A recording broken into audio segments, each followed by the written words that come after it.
Guys, tingnan nyo guys ang naani ng garden ng aking anak. Hindi pala garden.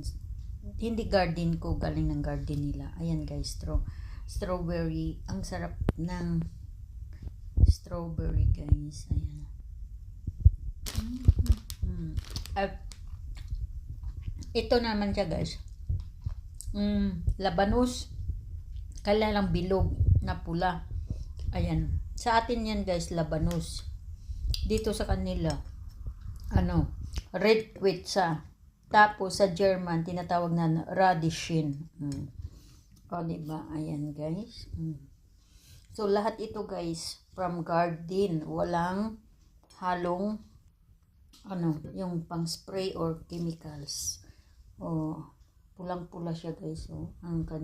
Para ito sa apo ko, kaya lang maraming bunga. So, binigyan ako ng strawberry. Thank you for watching.